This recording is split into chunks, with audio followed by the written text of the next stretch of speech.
House Speaker Nancy Pelosi says she will step down from the party's leadership.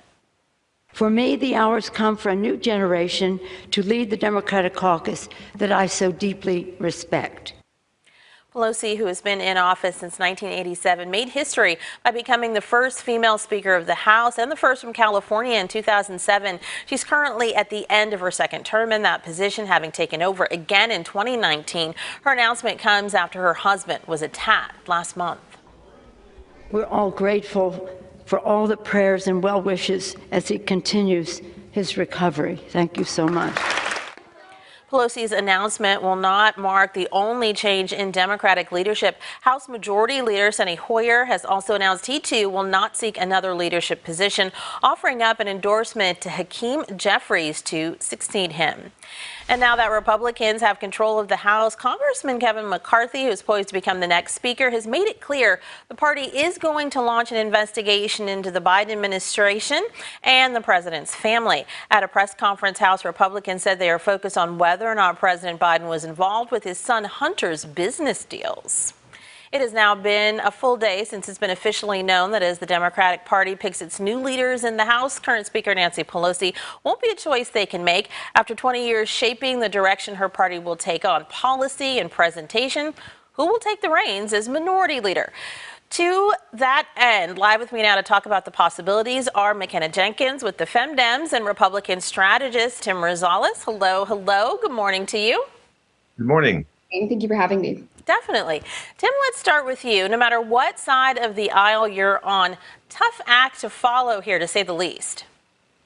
Oh, absolutely. Tough act to follow. Speaker Pelosi is legendary, and she's represented California well. I mean, it's a great thing to have a speaker from California, and it looks like that's going to continue. So the fact is, I think all Californians can be happy that you've got a Speaker of the House that will be from California. And the big challenge for Kevin McCarthy is going to be, number one, setting an agenda, working with a Senate that is divided and working with a president who's not likely to do him any favors, and then be able to set his party up for success in 2024. It's going to be a challenge. Mm-hmm. There is no easy pathway here, and it's going to be, I think, good to watch and interesting to watch for political observers. Definitely, McKenna. Nancy Pelosi really just cut the mold here. Absolutely. The widely supported Democrat frontrunner right now is New York Representative Hakeem Jeffries. Jeffries would be the first Black House Democratic leader, which we really see as a huge representation of just the diversity that our country has. And it really also welcomes in a new generation of leadership. Whoever does end up taking Pelosi's role is going to have major shoes to fill. But we really want to say that this is the time for us to be uplifting and honoring Pelosi's legacy, particularly everything she's done for the women of this country. So we are celebrating her, we are amplifying her and all of her accomplishments. Alrighty, Tim, so Steny Hoyer mentioned Hakeem Jeffries, McKenna just mentioned. Is there anybody else that you see? Is there a member, of the squad that may be able to step up here and possibly have the gravitas to go head to head with the likely Speaker McCarthy? I agree with everything that McKenna said, and I think that Hakeem Jeffries is well positioned, and I think it's instructive. And I think Speaker Pelosi in her farewell speech yesterday was, I think, pretty pointed on this, and that is it's time for a next generation to take over, right? It is time to kind of pass that baton, and I think that is instructive on both sides, right? Not just on for the Democratic Party, but in the Republican Party too. And you have this new generation of leadership. Kevin McCarthy has been around for a little bit, but not super long. It wasn't too long ago he was ahead. In fact, I remember when he was ahead of the Young Republicans nationally. So, we have this kind of passing of the baton, I think, on both sides. I think that's a good thing. And certainly, it's something that both parties have to think about as they look at the 2024 presidential elections, because, the question is will we get some candidates or potentially, will President Biden run again? Who will be the candidate on the Republican side? And will it be a new, fresh crop of leaders for this country to move forward with?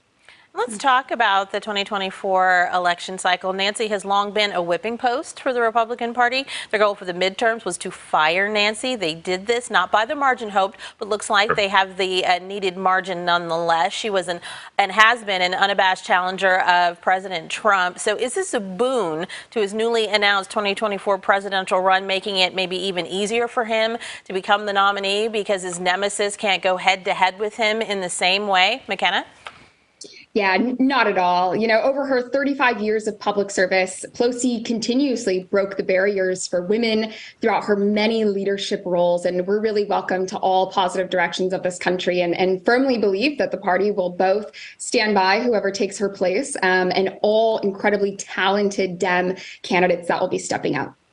Tim, so is this something that Donald Trump will be able to trade on now that Speaker Pelosi is kind of out of the way? I think the former president's going to have enough to handle and challenge from within his own party. Certainly there are no coronations, and there are folks within the Republican Party, and it's growing, who are thinking that maybe it's time for someone different. And certainly you're going to see multiple Republican candidates that step up and decide to put their name in for the 2024 presidential nomination on the Republican side, and it's going to be a pretty spirited primary. So I think there's going to be enough kind of internally going on within the party, and certainly, with Hakeem Jeffries now on the minority side, he's going to be being the adversary, not the enemy, because we're not enemies. We're all on the same team, right. But the adversary in policy to Kevin McCarthy, and that's going to be interesting to watch. Alrighty, hopefully, Tim, everybody in Washington just heard you. All on the same team, Team America. Tim, thank you. And McKenna, thank you so much for your insight. Thank you so much.